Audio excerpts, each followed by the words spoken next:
Les agents conservateurs de l'AMP des îles Tristão viennent de bénéficier d'une formation sur l'utilisation de l'outil SMART et en télédétection.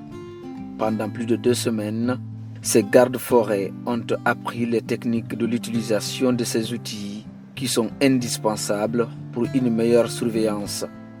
Ce renforcement de capacité s'est tenu dans le cadre du projet PAPBio, financé par Eclosio et mis en œuvre par Guinée Écologie. Ces bénéficiaires ont exprimé leur joie vis-à-vis du geste de Guinée Écologie et ses partenaires financiers.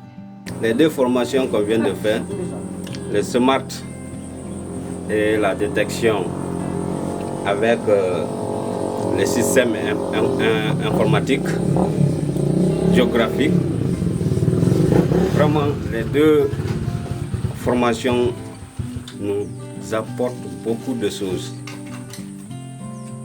Je vous dis, on était tellement en retard compte tenu de ces 2 formations-là. Les 2 formations-là nous apportent beaucoup de choses. 1.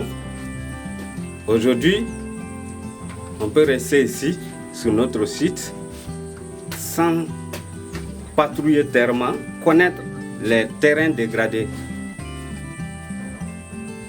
On peut prendre le point de GPS et puis directement, si on a un partenaire, on soumet à tel point est dégradé, aidez-nous à reboiser. Ça c'est 1. La patrouille aussi sera bien contrôlée. Avant, tu peux envoyer quelqu'un en patrouille, il va, il se couche quelque part, après quelques minutes, il vient. On n'a pas de GPS ni rien. Mais grâce à Guinée Écologie, on a la formation, on a quelques matériels. Vraiment, ça nous apporte beaucoup de choses. La formation est un aspect très important tout au long de la carrière d'un conservateur, ce qui pourrait définir sa qualité de travail sur le terrain. Durant la formation, ils ont acquis des connaissances pour une bonne exécution de leur travail, ainsi que la maîtrise des outils et équipements qui leur sont fournis. De quoi s'est réjoui le conservateur en chef de l'AMP des îles Tristão. Aujourd'hui, vraiment, je suis très fier pour donner de cette cours de SMART parce que moi, par exemple, j'avais fait un peu de 2 semaines pour la formation de SMART et il y avait des agents aujourd'hui, depuis en 2013, qui n'ont suivi aucune formation, qui n'ont bénéficié d'aucun renforcement des capacités, mais aujourd'hui, beaucoup parmi eux peuvent faire aujourd'hui l'école de données, de créer compte de SMART. Donc vraiment, je suis très ravi de cette situation aujourd'hui.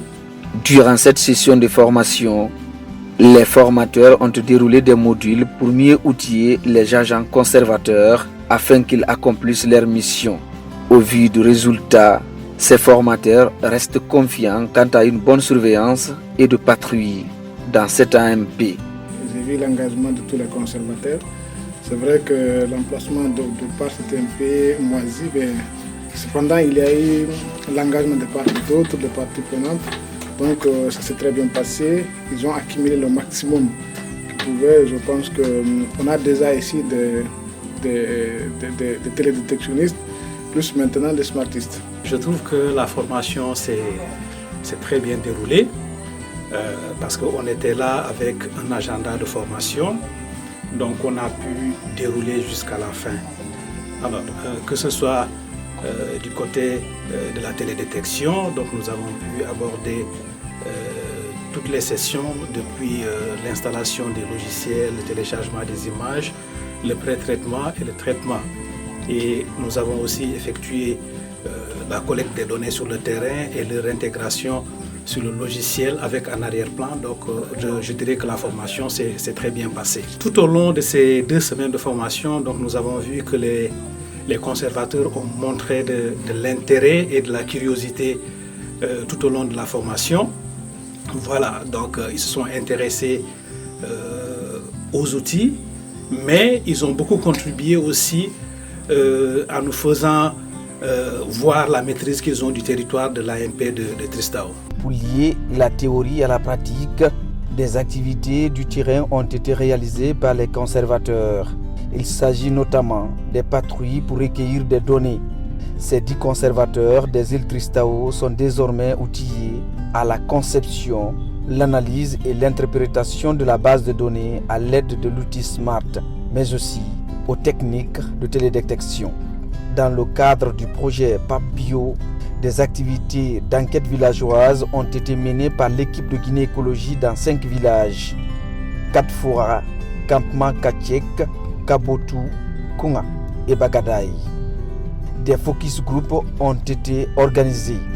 Des questions sur les espèces menacées, l'existence de certaines espèces par le passé, sur les activités socio-économiques des communautés et leur impact sur leur disparition ont conduit cette enquête.